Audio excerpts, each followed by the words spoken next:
What is going on, peeps? All right, so let's get into what's going on in Iraq because there are quite a few things happening actually.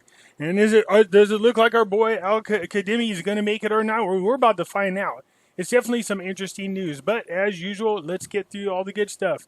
The disclaimer: I'm not an attorney, a tax advisor, or a financial advisor. Please consult with real professionals. The following is my opinion and my opinion only based on my own research. I will share the information I find with you and will encourage you to read it or listen to it so that you can form your own opinion, okay? And as a reminder, if you haven't already, please like and share the video if you like it, and subscribe if you haven't subscribed. So I'm doing pretty good. 40% of my people viewing this are subscribers. That's not too shabby compared to where I used to be, but I'll take it. All right.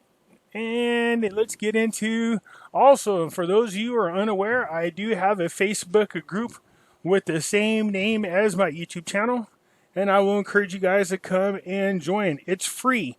I will leave a link in the description and have you come join us.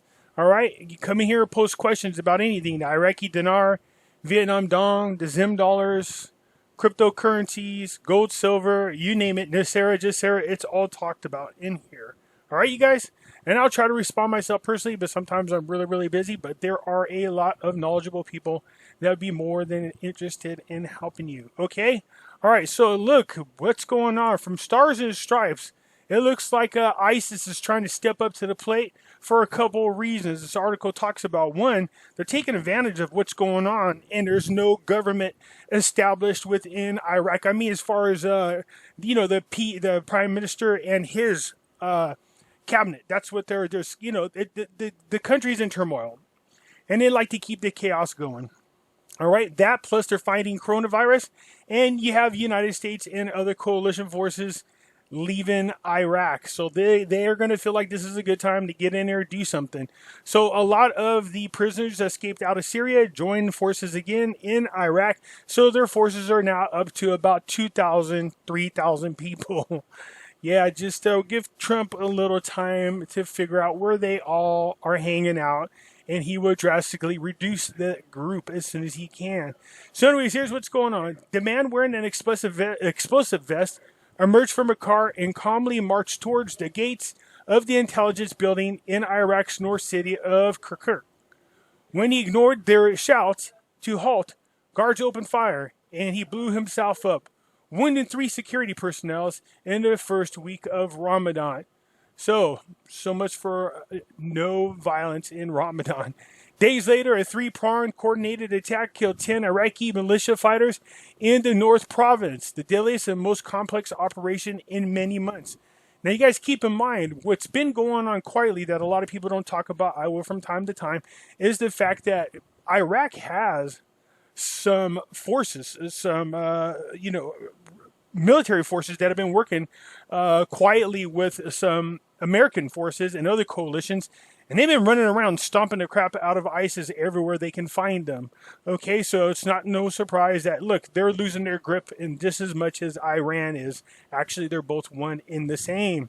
Okay, so this article goes on to talk about these attacks and how they're starting to become a lot more brazen. They're starting to become a lot more aggressive. Okay, the renewal mayhem is a sign that the militia group is taking advantage of governments absorbing and tackling the corona pandemic and ensuing slides into economical chaos. The virus is compounding long-time concerns among security and UN experts that the group would stage a comeback after the caliphate, which one encompassed in the third of Iraq and Syria, was brought down last year by Trump's administration, of course. Okay, so look, it's not just here. There's actually some fighting happening going on over in Syria. Yeah, and this is another reason why they need to get the government in there. They need to get some stability. They need to start building up their own military. They need to start building up their own police forces. They need to start going out there and fighting back themselves.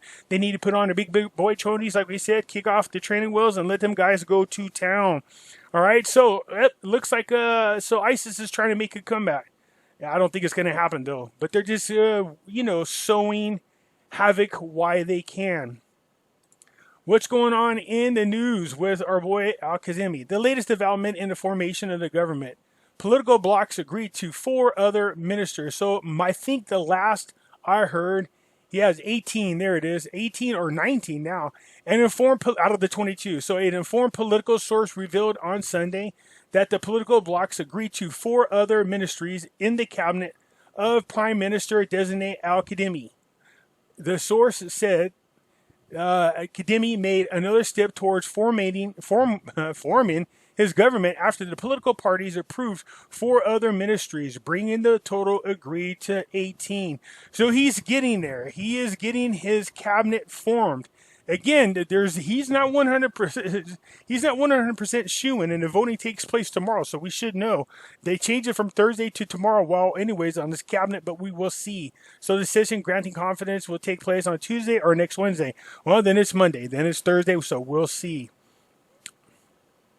So after Maliki Alawi's coalition, no to the Kazemi government. So you see, this is the problem with the parliament. They have too many different factions in there, too many different voting blocks. So although he's doing a good job of winning over some of the voting blocks, he's not doing a good job of winning over other blocks. And they've been going back and forth complaining about the people that he's appointing to his cabinet, and they are putting a block to this.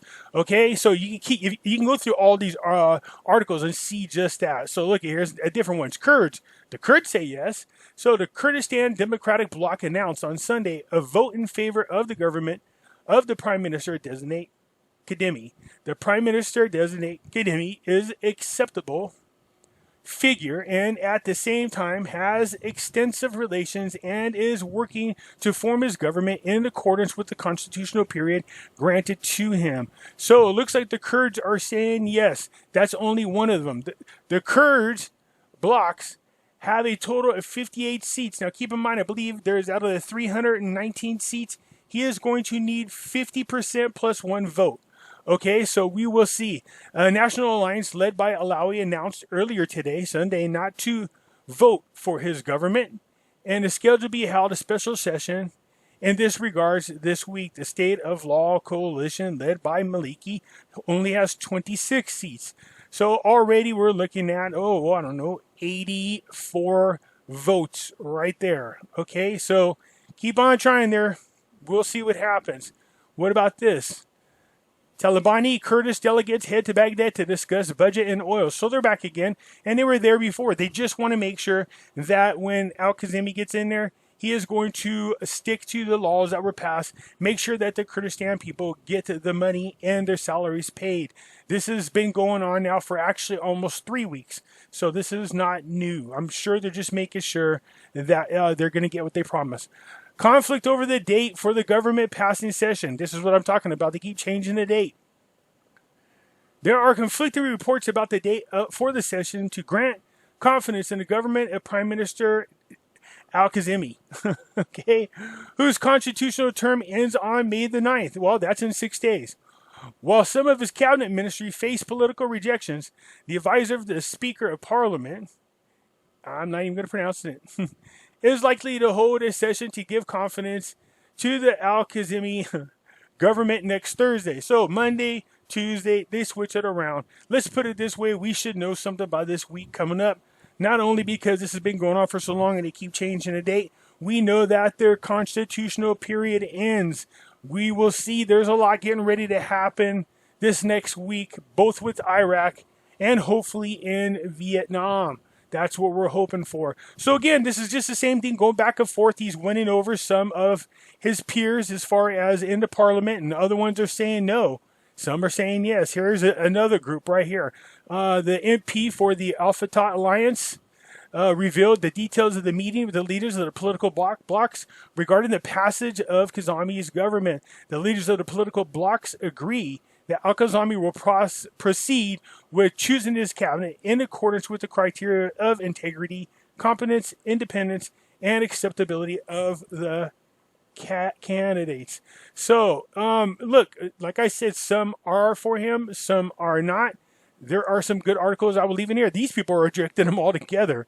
All right, this is not shocking at all. The biggest portion of these, the Sadiquan parliament is Iranian-backed politicians. So, anyways, look, it's almost time. We're going to see this voting take place this next week coming up. Whether it's Monday, Tuesday, Wednesday, Thursday, God only knows, but we know it's definitely going to happen. It should happen before the 9th. Today is the 3rd.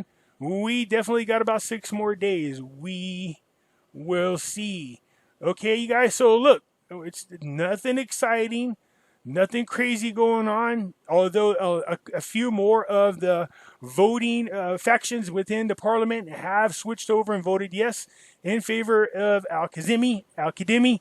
We will see what happens. In addition to that, we know that ISIS is stepping up and they want to be a lot more aggressive and taking advantage of what's going on with the pandemic, the fact that there's political chaos and economical chaos within Iraq, okay? And once again, as a quick reminder, if you haven't already and you like what's going on, please hit the like button. Share the video. That's a good way to compliment the channel. In addition to that, please, oh please, hit the subscribe button, you guys.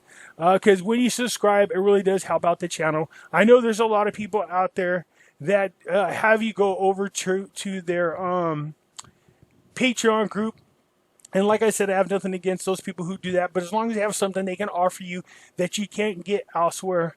All right. For me, I like to try to keep it free. So by you subscribing and liking the videos helps that out a ton. All right, you guys. So that's it for now as far as Iraq is concerned. I'm sure we're going to see a lot more in the next coming days. All right. Take it easy. Bye.